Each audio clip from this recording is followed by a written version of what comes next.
artist talk here at Throughline, so we'll see how that goes. For everybody that doesn't know, Throughline is a recently, we just recently gathered, and we're a 20-member collective.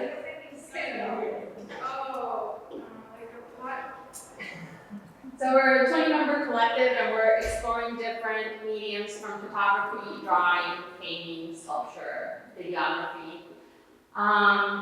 This show here is titled Volume 1, Rise, and it showcases the work of 10 members. We'll have another show titled Volume 2, Run, in January that will showcase the other rest 10 members. And here today we have 5 of us showing some of our interests and talking a little bit about our art practice. Sarah Sudoff, Colleen Maynard, Jonas Crisco, and Molly King. And myself, Carolina. Okay. Oh, and this is the way this is going to work is we're going to interview each other, and that will last around 20 minutes, and then we'll open it up for Q&A. Okay. Okay. So Sarah Sudoff is a Cuban-American artist based in Houston. Her work has been exhibited at the Blacker Art Museum, the McNay Art Museum, the Don Gang Photo Museum, Austin Museum of Art, Pioneer Works, Luckman Gallery, Magenta Foundation, Filter Photo Contemporary Arts for New Orleans, and the Colorado Photographic Art Center. Sudoff completed her MFA in photography from Parsons Schools of Design in New York, and a bachelor's in journalism and photography from the University of Texas at Austin. Okay, so this is a speed round, which I know you're very excited about. And I think I'm the only one doing it, but okay. Should we flick the lights on? Okay, photography versus performance.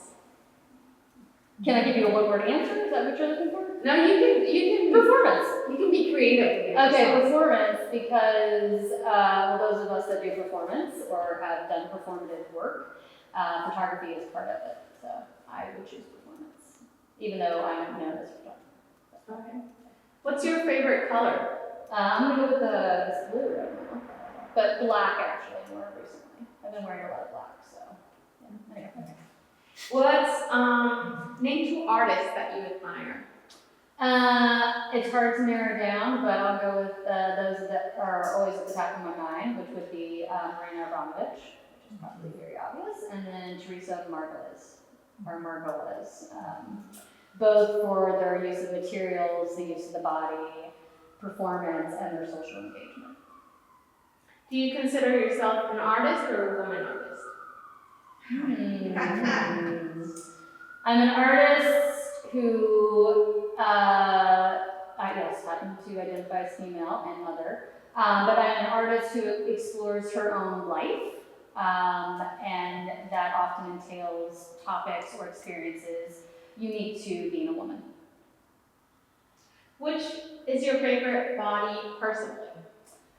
I would say right now, the work that's actually at the silos. So I oscillate between, whatever, usually what I'm working on is typically my favorite. And so that one, I did a lot of work in 2022 when I was at McCall and kind of started working on other projects. It's a very heavy project. It's called Line of Gravity, and it's about domestic abuse. And so that one took a toll on me, and so I needed a break.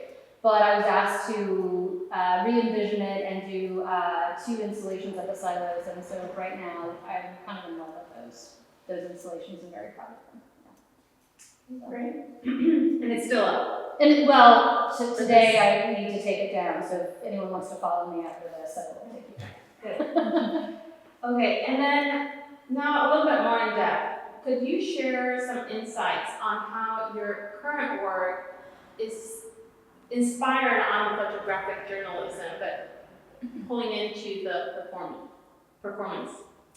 Yeah, a lot of my work is based on personal experiences, and as a journalist, I was always taught to bear witness and shed light on topics or investigate situations that weren't getting enough exposure, giving voice to the voiceless. And so I'm using my own experiences, often as a mother and a female artist, to be a flashlight. That's what we were called as journalists. We were flashlights.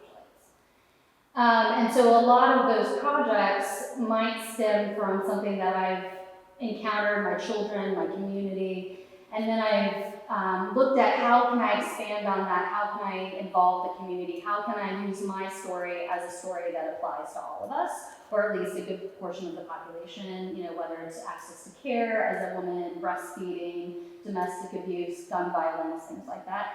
And when sometimes the performance comes first, not every project has a performance, but often projects do have a performative component, whether that exists as a photograph or an actual live durational performance. And so my project, 60 Pounds of Pressure, started as a performance. And then that's the only thing that exists is videos and photographs. My project, or my performance, Surrender, where I melt frozen breast milk with my body, that started as a performance, and then the project came after it. So, you know, I would say now I'm a multidisciplinary artist, although I was trained as a photojournalist and then a photographer, and then got into video installation and more performative works as I've just, you know, been doing this for 20 years.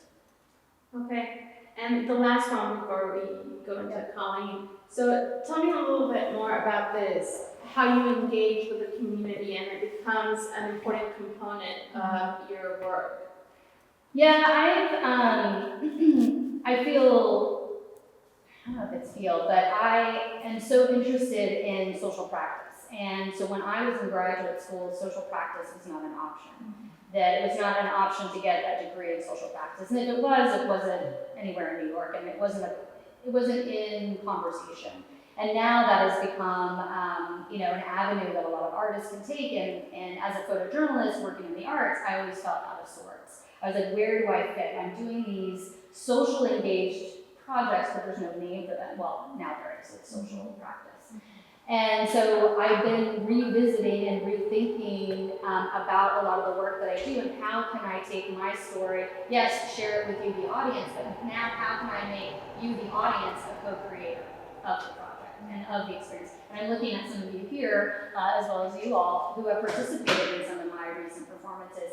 And I'm very interested in that dialogue and that exchange and not only what can I share with you, but you, the audience, what can you share with me and how does that enrich the experience? So as I move forward with projects, I'm always looking for, you know, how can I involve, engage, and collaborate with the community? Okay, all right, yeah. All right, I get to introduce, what? Let's just point out To you, and they are intentionally. Those are about the body and about form and about movement. Those are heartbeats and breath rates of patients being transported by life flight. So, yeah. Okay, Colleen Maynard, this lovely lady, makes highly detailed drawings of marine invertebrates, prehistoric fossils, and overlooked life forms using analog drafting tools and collage. She's collaborated with the National Oceanic and Atmospheric Administration, the University of Texas Medical Branch Pathology Department, and Emporia State University Geology Museum. In 2022, her exhibition, Calyxids and Polyps, celebrating coral from the Flower Garden Banks National Sanctuary, was on view at the Central Houston Library. Separately, her poems and flash fiction have appeared in places such as Agni and Sand Journal. She holds painting and writing majors from the Kansas City Art Institute. All right. Okay, we do not get a speed round, but we can make one up. What's your favorite drawing material and your favorite lead type? My favorite drawing materials, you know, I'm mostly just constantly drawn to the old-fashioned lead holder pencil and 3mm leads. These are, you know, standardly used in engineering, and I have a little bit of a history with that. My father and grandfather came from that community, so I actually get to have some of their old lead holders from the 50s and 60s and so forth. And then my favorite lead type is going to be You know, I really like F, which is like a sort of Oh, like a yeah. 2B. It's like your standard 2B pencil, but just like a little less smeary. And that's great for just your face stuff. And then I've been really into the really thick, good stuff that starts getting closer to charcoal without getting too messy like charcoal. So 9Bs, if anyone's familiar. Okay, I'm not. Current favorite period of paleontology to work from or use as inspiration? So I just keep coming back again and again to sort of the Paleozoic period, which is going to be especially like the early periods before I think it was the Ordovician Silurian. There was this big extinction that wiped out a bunch of fish, a bunch of really cool animals. And so I keep going back to those fish and those. I was going to say, this is her work. That wasn't apparent. It is, and I don't have any of those sort of specimens here, but I love those old, early fish, those early bryozoans and ammonites and kind of some of those trilobites. How much of an understanding of natural sciences do you expect or assume your audience has when you're exhibiting work, when you're talking about work, when you're presenting it? So generally, I really don't expect people to have I expect everyone to have their own different sense of what excites them about science, about nature. To me, I don't feel like someone needs to know what these are called. They don't need to necessarily have that background knowledge. But I do think that we all have something in us that's excited about getting out into nature and maybe looking at moss or looking at pond scum or whatever it might be. So I think everyone brings their own sense of kind of exploration and adventure. How do you think, because I know you've been here 10 years, is that right? Yes. Yeah, from Michigan. So how do you think moving here has shifted, informed, the work that you're making or the way that you're seeing the world? I spent a lot more time in the past in the Midwest and around like prairie lands, deciduous forests. I'm kind of actually exploring that a little bit with some of these works. But I think that right now I've been really just focusing on looking at these things that honestly I could be making some of this work anywhere. It's not necessarily informed by that place entirely. I think mostly a lot of my journey coming to Texas was deciding, okay, I am going to surround myself in the arts and get back to working in the arts, or sort of arts adjacent. And that to me has been the biggest inspiration of all, is kind of having that community, having that sense of, excitement and adventure. What work or projects are you most excited about right now? Well, right at this very moment, a friend of mine and I are collaborating, and he's actually, I think he's just getting back now, but he's been in New Mexico and sort of the edge of West Texas a little bit. Mark Chen is a photographer, and he's been working on this body work where he's taking basically my line drawings and he's kind of putting them onto slide film and then doing just like a tiny bit of manipulation, but really just kind of projecting them directly onto these rock formations. His goal is to ideally match kind of the time period of when these animals came from to the rock formations themselves, which we're kind of finding is a little, it's a little hit or miss, and we're not always able to match up exactly, but I've been drawing trilobites basically and crinoids and kind of things from the Permian period before we had another extinction. And then those are going on these really cool rock formations that we're finding. Yeah, I think I saw them post. I don't know. Yeah, and I didn't realize that was you all, Yep. Yeah, so it's exciting. It is. Yeah, it's been a fun adventure. Yeah, that's great. And the last question, talk about your relationship to the human, the figure, meditation, or impact in your work. How does that show up in the work? So I tend not to draw the human figure a whole lot, or generally kind of literally reference it. But I I'm enamored by kind of what we as a modern civilization bring to sciences, how we sort of compartmentalize nature and try to make sense of nature. And that kind of comes through in little ways. A couple of my works have, like the classification tags, right directly on the specimen, someone's handwriting of like what the exact specimen is. And I'm kind of playing with that a little bit more. I'm kind of interested in how to look at things with just that little lens. A lot of my works also have collage in them, so that to me is kind of a reference of what's happening right now in our modern day civilization. So, thanks. Thank you. All right, so I will be introducing Jonas. And Jonas Crisco is an interdisciplinary artist whose work has been exhibited throughout the United States, most notably the International Print Center in New York, the Minnesota Museum of American Art.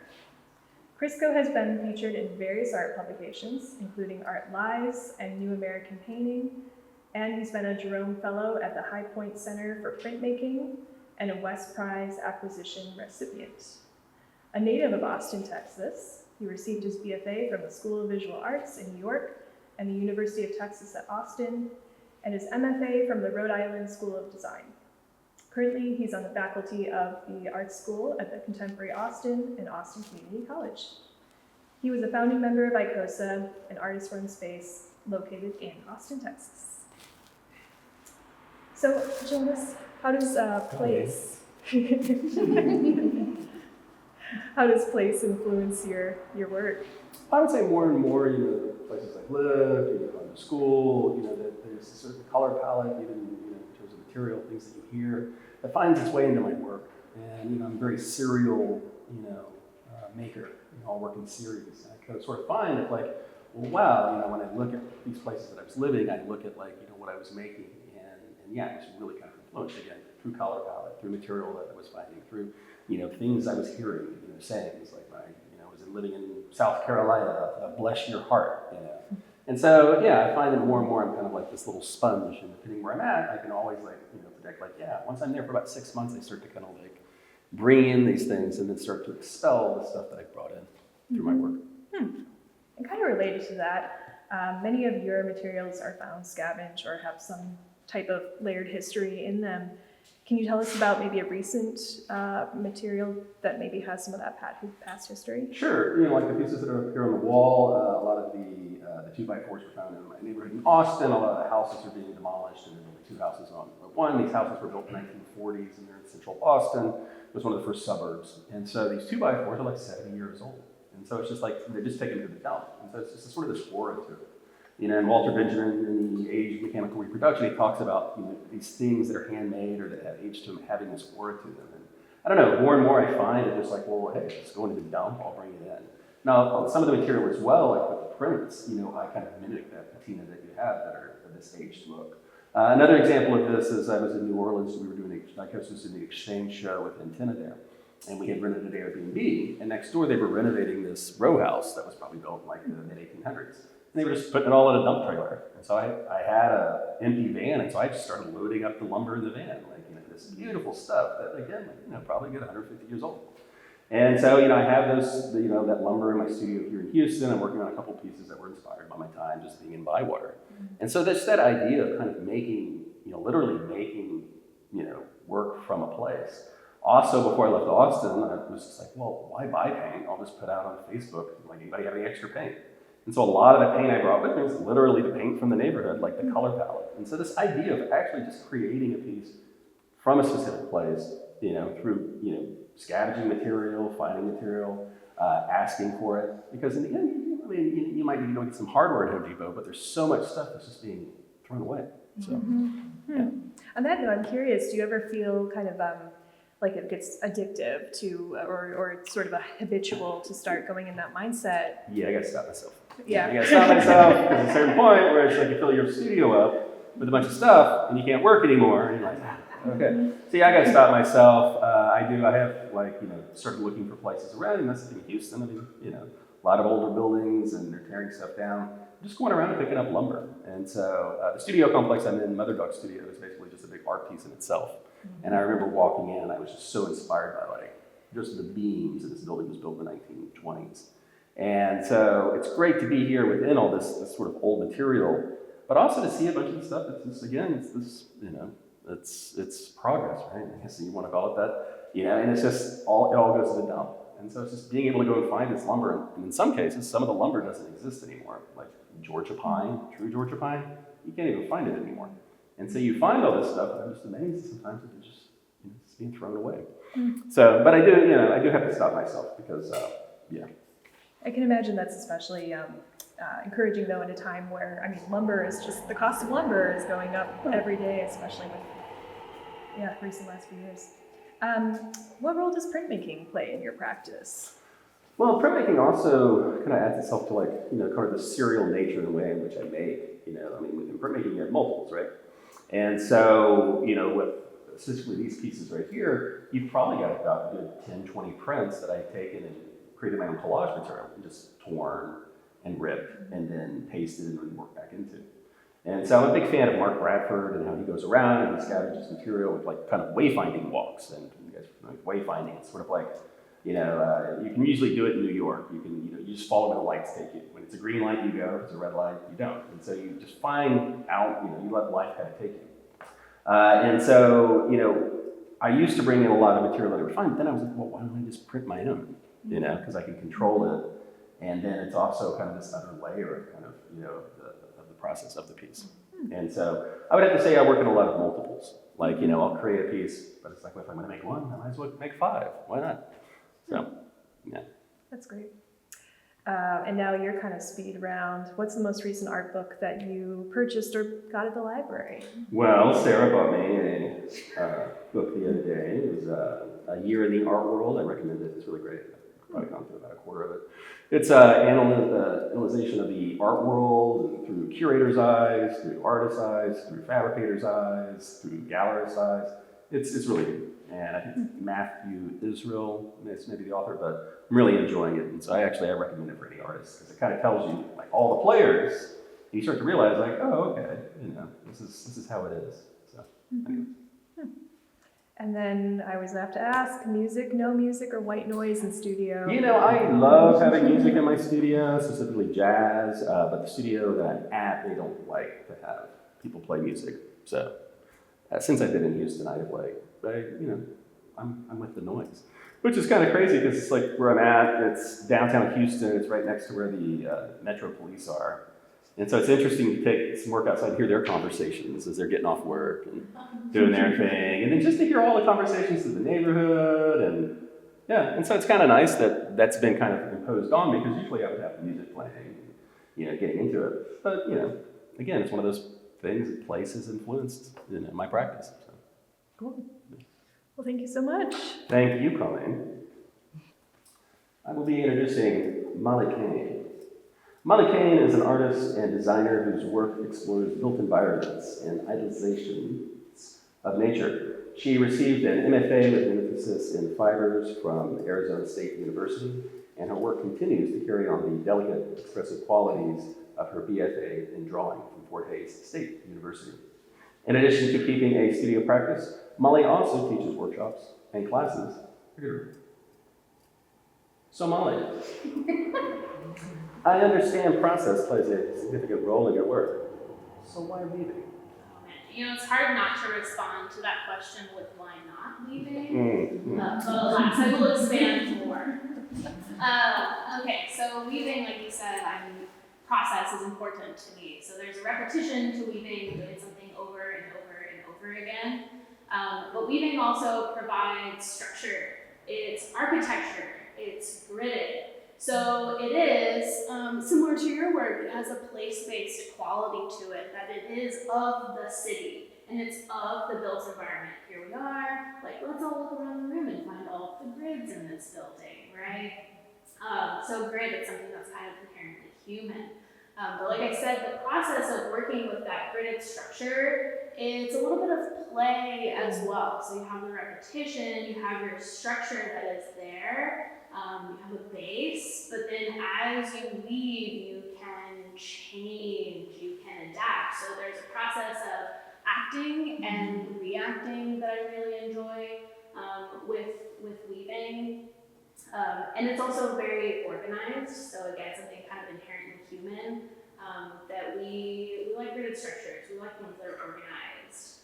You go down the street and all the trees are planted in a grid, all the shrubs are planted in a grid. The grid. And I think it's also interesting that you use, silkscreen within your work, which is basically you're using a woven matrix to be able to create branding. For sure, and the repetition that comes with silk screening, right? The process of doing something over and over and over again, but then making a change as you go. So that leads me to this question: are you intentional with your choice of materials? Yeah, definitely. I think that I have become more and more intentional with the choice of materials, which I find to be kind of esoteric, especially with textiles, because while we're also connected to textiles, like we're literally all wearing them, right? It's not something that we're super familiar with, especially as an art process. The materials play a lot into it. So these pieces that I've been working on recently, which there's 2 here, they're getting really material specific in how I'm choosing the yarns that I'm working with. The linen, it's a grass material. The hemp is also a grass material. So it's related to place, this being a grassland prior to Houston. But then also the materials that I'm choosing, they're all a natural material that have been machined in some way. So there's a play of artificial and natural, like a question of those 2 distinctions. These are all natural materials, but yet they're artificial in the sense that they've been taken by a human and changed. So Molly Kang, can you give me 5 words to summarize your work and practice? Yes, I can. Repetition, reflection, speculation, change, monument. Very nice. In your explorations of the built environment, is your work rooted in a specific city like Houston? Definitely. So it's appropriate that you're the one interviewing me, right? Because my work is also very place-based. So the work here, especially these 2 pieces and the 2 that are at the front, are specifically about burying ditch. So I recently moved just west of the Galleria, and if you're not familiar, there is this ditch that it's not a bayou, right? It's just been dug, and it's concreted, much like we've concreted some of the bayous and turned them into ditches. So this work is specifically in response to that ditch. Ditch. Is the work always about where you live? No. Yes and no. I have been making place-based work since undergrad, so my entire artistic practice, but I think at the time of undergrad I didn't understand that's what I was doing, and it wasn't until grad school that I had the realization that the work was specifically influenced by place. And I think prior to living in Houston, I would have answered absolutely yes, it is about that place and only about that place, but alas, growing older and getting some perspective, I see influences of the other places that I've been within the work, but then I think the work also talks about the broader idea of a place and its ecology and our relationship with our, specifically built environments. So Molly, can you describe for us your ideal studio day? And also, I want to add on this question as well, since we share, we're in the same studio complex, maybe some of the things that inspire you about Mother Dog, and Mother Dog inspires your work. Well, Mother Dog is a raw place, right? So there's some push and pull when it comes to having a studio at Mother Dog. It's dirty, there's no air conditioning, there's no heat, lots of spiders, and as a textile artist, you want your textiles to be clean and pristine, and so there's a lot of I'll cover stuff up or I'll let the elements just kind of play, and so there's lots of spiders in my studio, so And they're possums. weavers. Possums. Also, I don't know if possums are weavers though. Spiders. You can teach them. I can teach them. Come by Mother Dog Studios in about a year. I'll have a whole production. Molly's of- trying to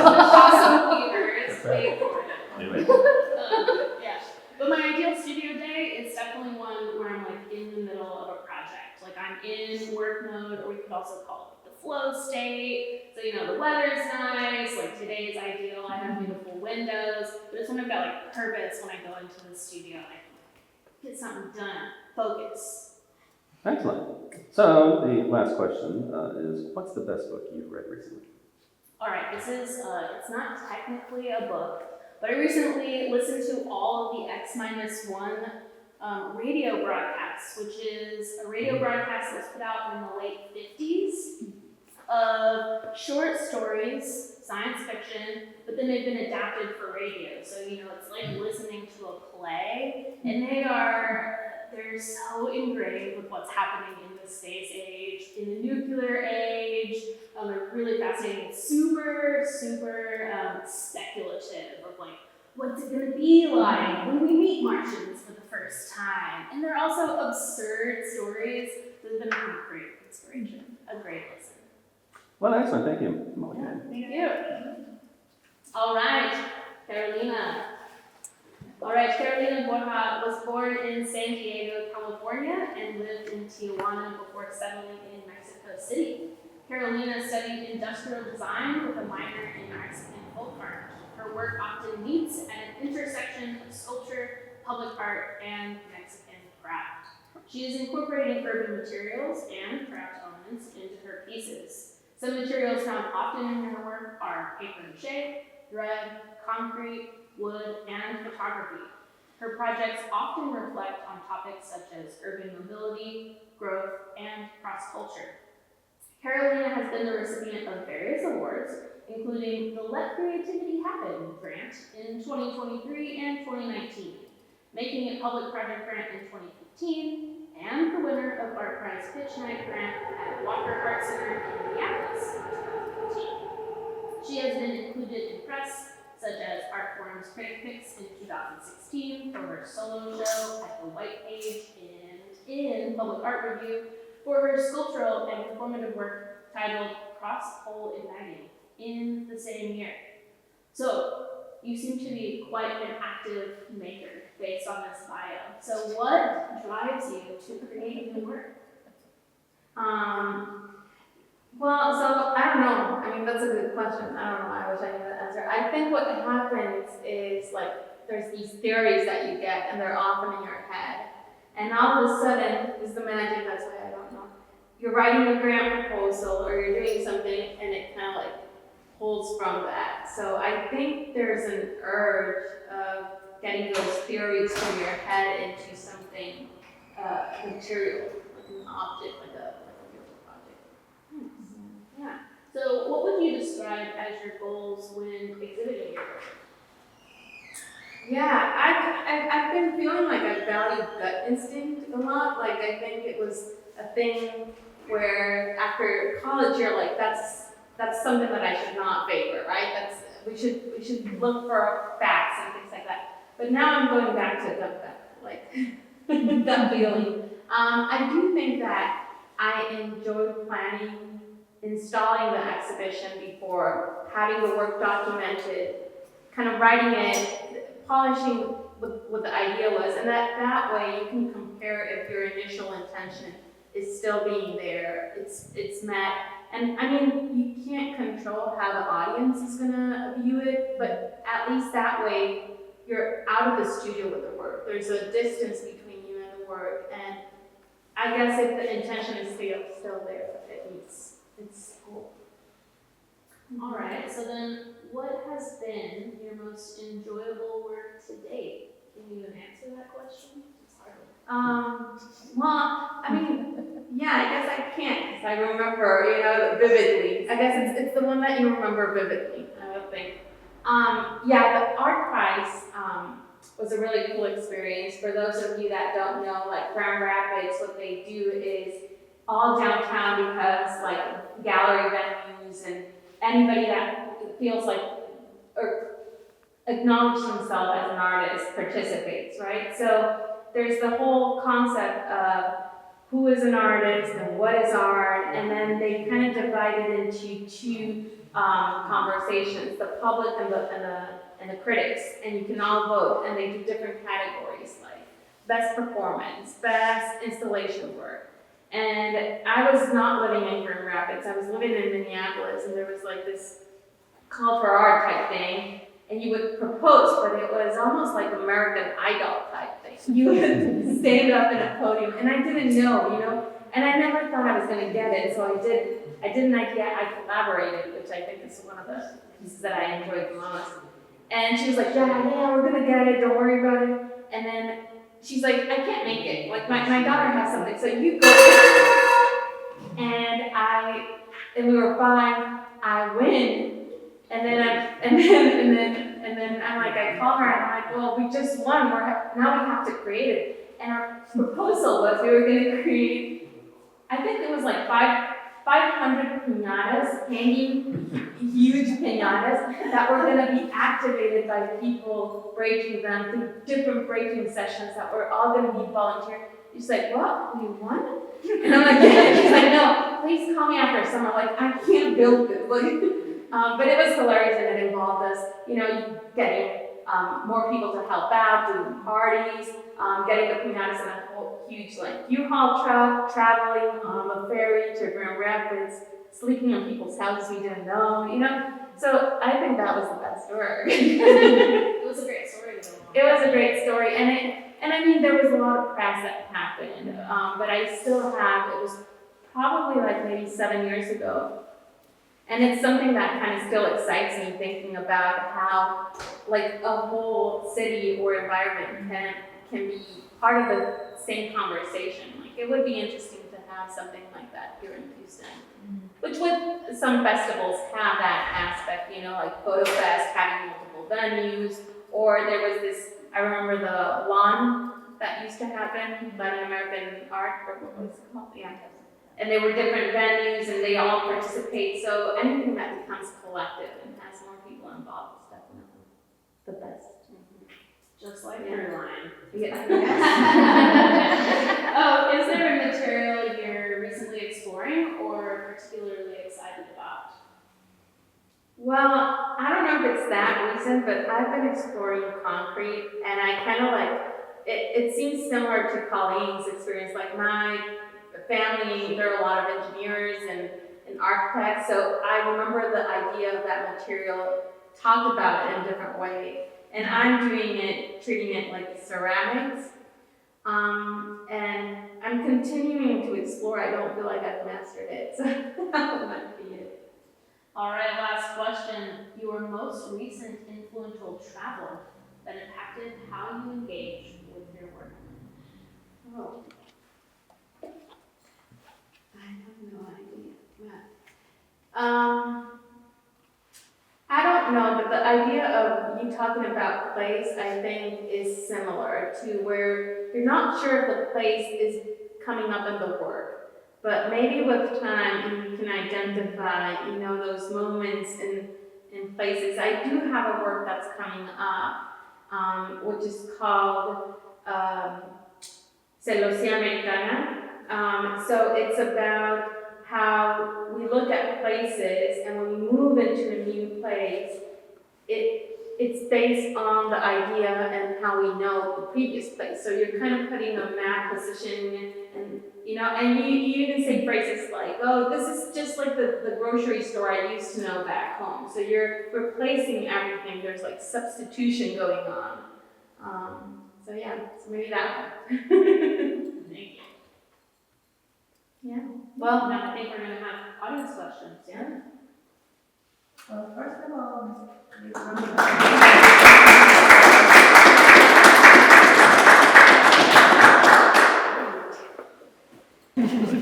Pretty professional. I'll break the ice. This question can go to anyone, to be honest. I was thinking in terms of what would you say are some, key sources that inform you guys' work in terms of just kind of like its experience? Is it perhaps, some of the news that's going on, or, technology, education? What kind of things are maybe consciously coming to mind, or perhaps it's just a feeling, maybe it's subconscious, maybe it's just kind of experimenting. What kind of informs your work in moving forward practice, your practice? go down the line, or like how? Well, I enjoyed the experience. I would say experience. What did you get an answer? Oh, but it's, no, that was my answer. Is it a specific experience? Personal experience versus Yeah. the great human experience? Or? General experience. Okay, I read and listen to a lot of sci-fi. So sci-fi, Houston skyscrapers, and walking. I'd have to say walking and just kind of the things that I, stumble upon throughout my day. And it's just like, be it a boarded up window, be it we just went for breakfast and the wall was painted this pink color with a brown, and I'm like, oh wow, that's kind of neat. So just little odd and things like that. Yeah. I use writing a lot as sort of a tool for me to figure out what I'm interested in. So I might be reading, I might be, looking at a lot of things visually, but I think my writing serves a purpose to root me and figure out, okay, now what exactly about that particular moment was it that I was so excited about that I want to capture on paper? I'm a curious person, so I'm constantly researching and asking questions and looking and observing and listening, not always at the same time or well, but yeah, I think, I said in my little talk that a lot of my inspiration comes from personal experience, but I also want to make a difference, and so I'm looking for ways to make a difference. I'll ask a question. For those of you that work in mixed media, have you ever found yourself in a situation where you were constrained by your environment or access to things or access to space?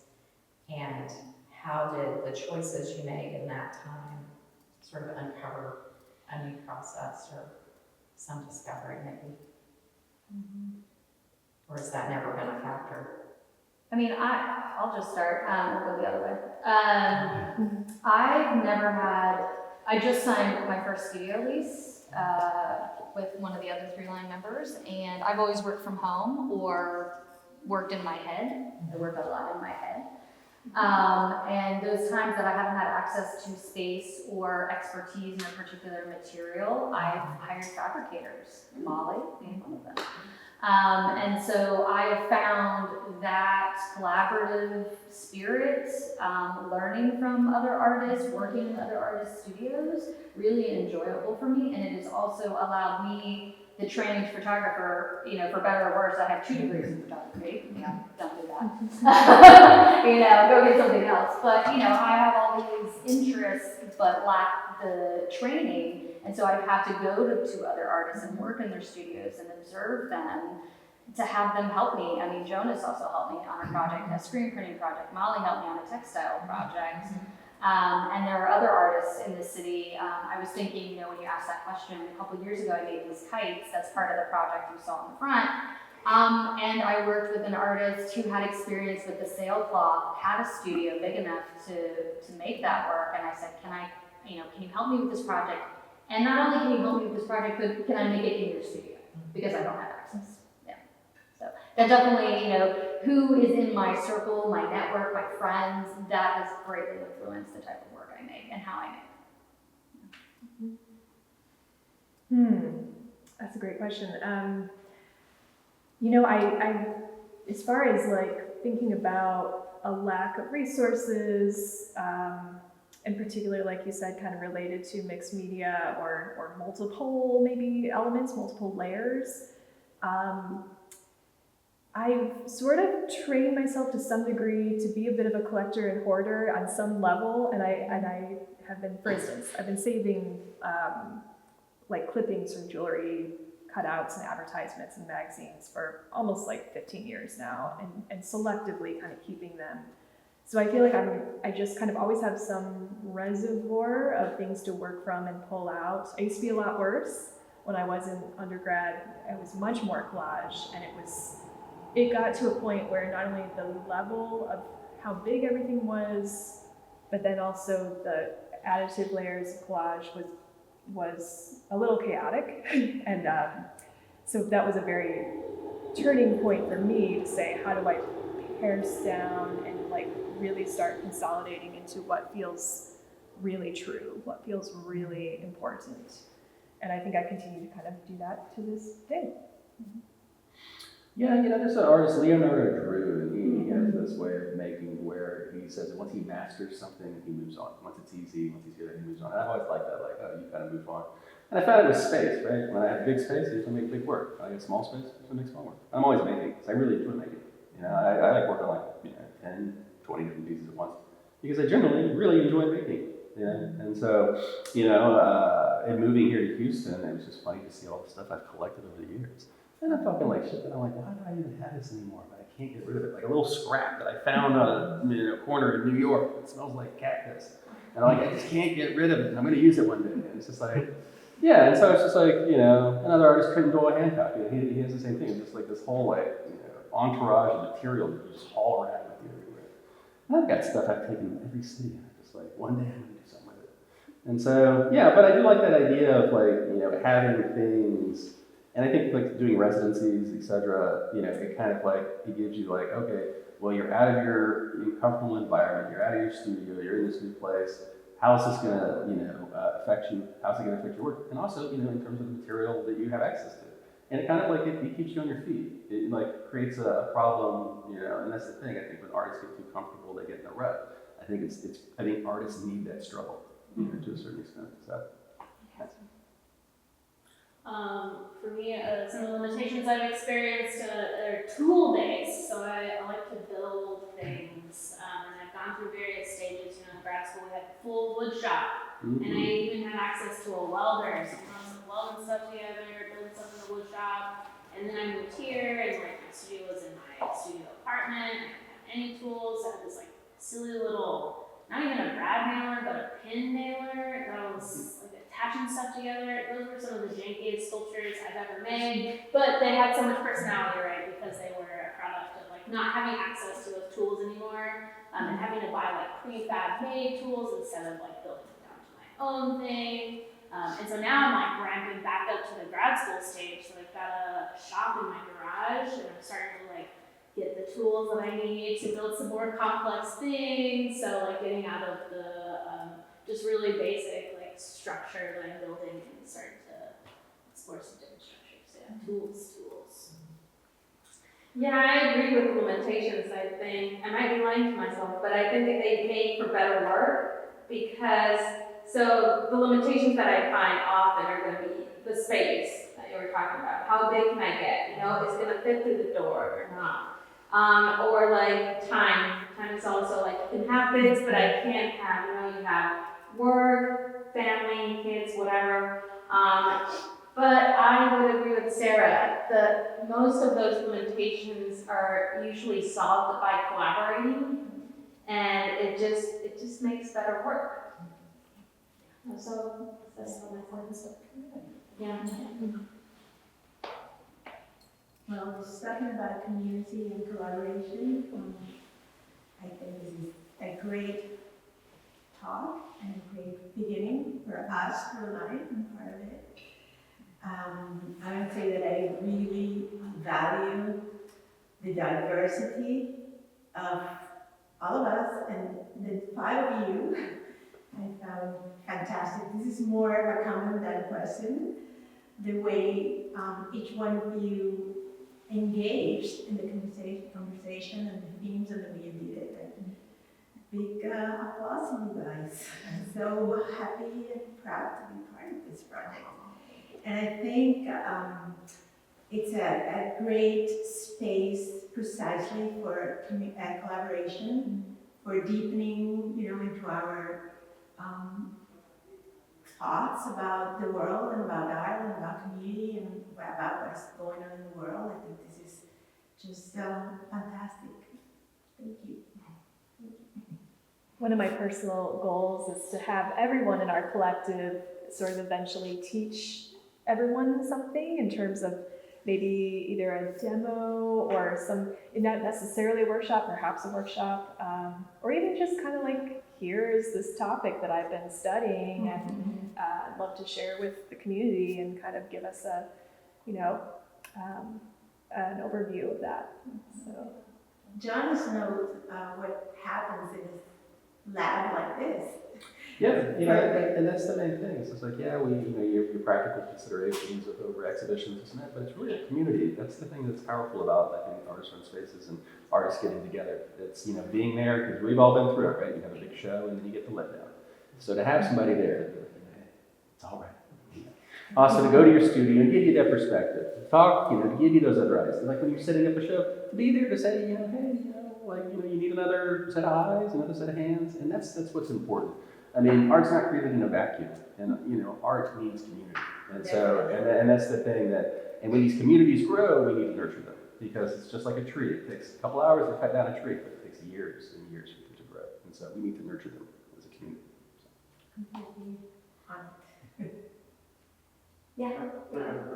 Are there any plans to do any collaborative shows in the future where you partner up either randomly or on purpose and actually co-create a work? So I don't have a direct answer for you, but in March we will have a juried photo fest show. So we have an outside juror coming in to we'll launch that open call hopefully in the next few weeks. So be looking for that if you're a photographer and want to exhibit here. But Preservation Houston is right next door, and 2 weeks ago we did a tour where we had them in our space and then we went to their space. And I can see potentially some collaborations happening there, and that's just one example, as well as we did a tour at ION Prototyping Lab, and ION Prototyping Lab also came here. I've already collaborated with them on a project, or used them for a project, but I can also see potential, cross-pollination, collaboration, just inspiration, coming from both of these, which are in our neighborhood. And then also with my experience with ICOSA, I mean, it's two artists get their monthly show, they can do whatever they want.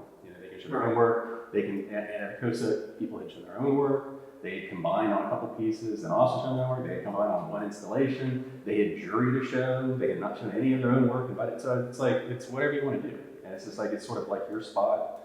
And so that's what's kind of neat about it. It's like, there's no restrictions. It's like, whatever you have your slot, whatever you want to do, everybody else is there to help you, to attain your goal. But yeah, and that's what's kind of cool about it. But yeah, one of the things with ICOSA that we had a front window that we would invite people for 2 weeks when we didn't have shows up between install and de-install and install. We would invite artists outside the collective to be able to utilize that. And we also had a soundscape. And so I look forward to kind of like identifying those spots around here, because obviously this is a different spot, for things that we could again engage the community and have them in the space, even like when we have downtime, of being able to have pop-ups, through the local colleges, which I can, really enjoy doing because I think it's a great learning experience. But yeah, as Sarah was saying, I think we're very open to this stuff, but we're, at this point, we're just getting started. But yeah, I mean, I think it's a really cool thing to like, again, be a facilitator for community. And I think that's one of the things that I like this through line being. Speaking of community, sorry. Okay. How's the experience been being in Houston, perhaps compared to other markets or other communities that you might have experienced in the past, or something like that? How is it, the praise, is it criticism, is there things that we could possibly be doing better? Just kind of maybe shine a light on maybe your experience in the Houston market. No, I've been here since August, and I love it. Food's great, people are friendly, you don't really feel like you're in the fourth largest metropolitan city. I've lived in big cities. It's pretty. Again, I come from Austin, which is a pretty place, but it's I don't know. It's got a huge amount of diversity. You can get on any street and kind of go for miles and miles and it changes. I don't know, it's just really, I'm really enjoying it. And honestly, it reminds me of a lot of what Austin used to be. These like quirky little spots that you run into. And so I'm loving it. Yeah. And again, the people are so friendly, nice friendly. Yeah. I think there's a lot of opportunities too, so I feel, at least for me, joining Through Line is one of that, I feel like the city could use more collaborations between artists or things that we're kind of proposing here, and like Sarah mentioned, trying to activate throughout the programming. But every city has their pros and cons, and when you ask that question, what do you think the art student is here? it's never gonna be like, it's great, you know, or it's bad, it's because it's active. So I think in terms of collaboration, artist-run spaces, having more critiques or some sort of different types of formats than the usual are gonna be nice. And joining with this is kind of part of doing something about it. To me, it feels like a really entrepreneurial city. I feel like even when you look beyond the arts community, people have their own small businesses. You know, I feel like it's just a very, I don't know, hardworking, entrepreneurial kind of creative city, and I think that shows up in a lot of different ways. Yeah, I think. And of course, you take what you want, you know, out of it too, and what you need at that given moment, which changes all the time. So, I mean, I'm a big fan of it. I've sort of lately been thinking about how it just feels like a place where I could be for a while, which feels nice. I haven't let myself feel that way in a little bit.